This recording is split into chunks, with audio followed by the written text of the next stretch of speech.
Hello, Kyrie Edwards here, running for Maryland's 4th Congressional District, here to round out my series on housing, how to make it more affordable. One way that we can do that is to get rid of the Faircloth Act, of the Quality Working Housing Act of 1967, I think it's called.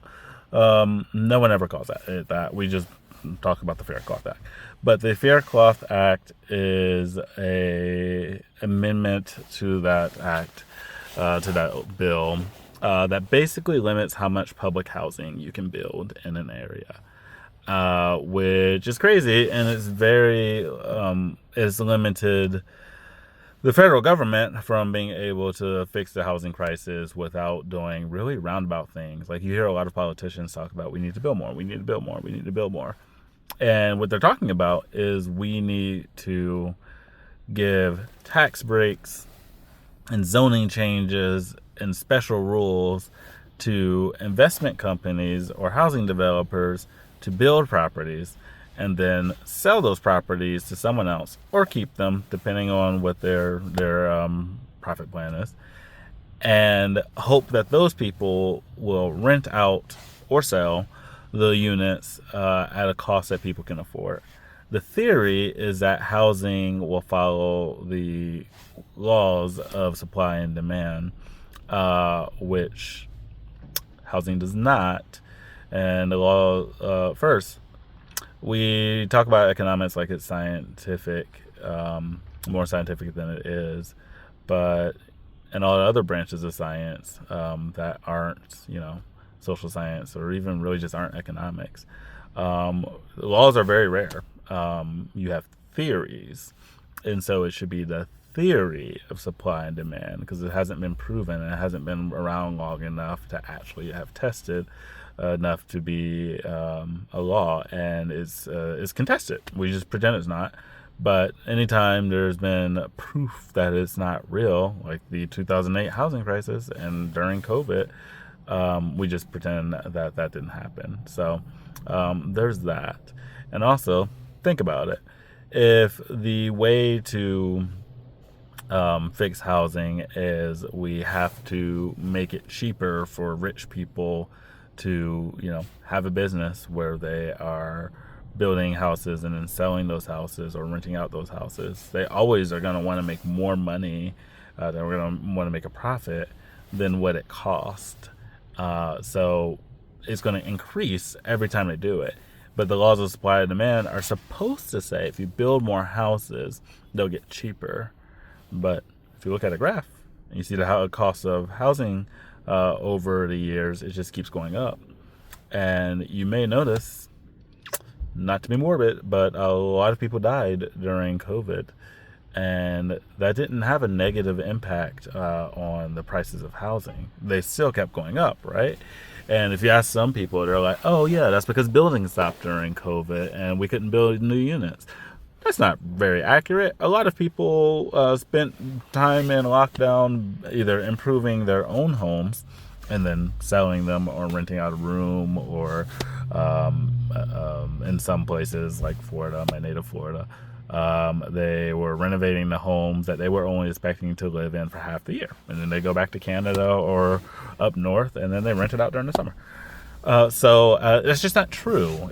We had plenty of building during COVID. Some of it slowed down. Some of it sped up. Some of it was we were able to complete projects faster than estimated because there was fewer traffic. There were less competing jobs. Eventually, when Biden came in, he did an infrastructure bill, and that helps move some projects along. Mostly not housing projects, but some things adjacent to it.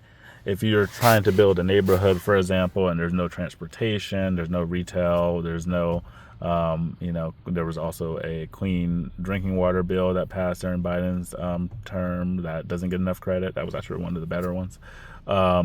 That made it easier to build neighborhoods. And we still don't see a depression of housing prices because homeowners don't want the housing prices to go down. They want policies that keep increasing the value of their homes.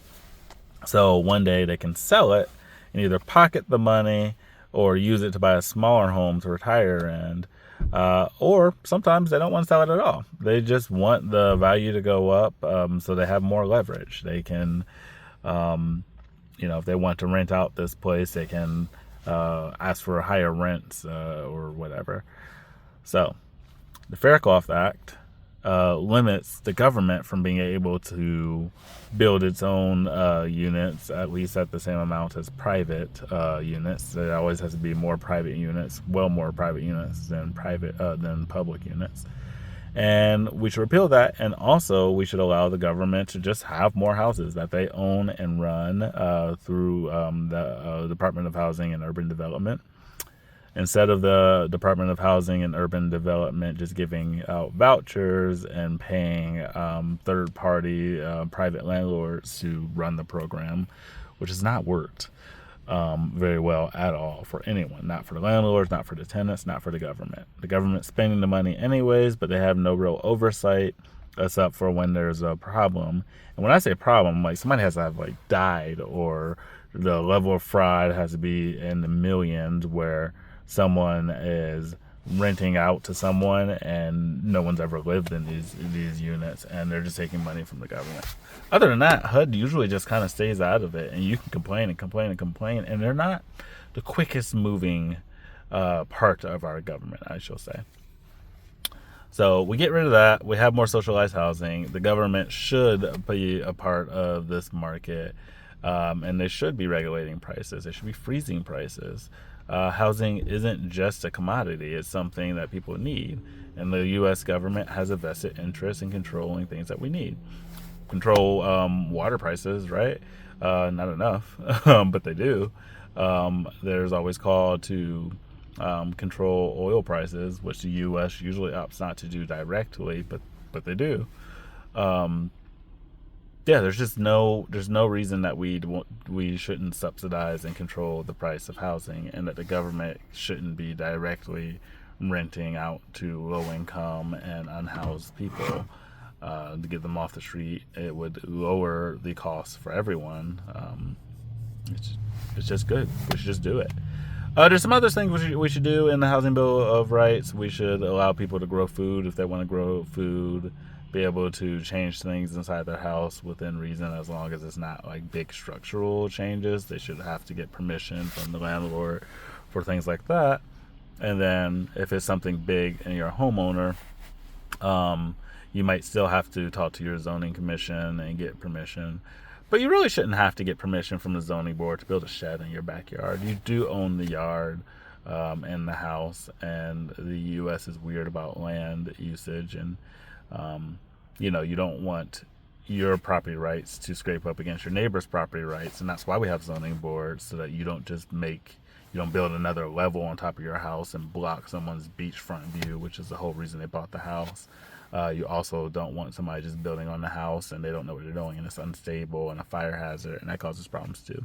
I'm for all those rules, but I think that if it's something simple like building in your backyard and you're not putting anyone else in danger, then we should also give homeowners the right to do those things too.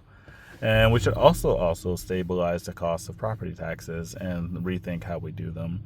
I'm not for just abolishing property taxes. I think that would be a mistake, and states that have done that have budget shortfalls, again, like Florida, that are hard to fix. And it's solving for a problem that doesn't really exist, where it's solidifying, is helping the people that already have homes at the detriment of people that don't own homes.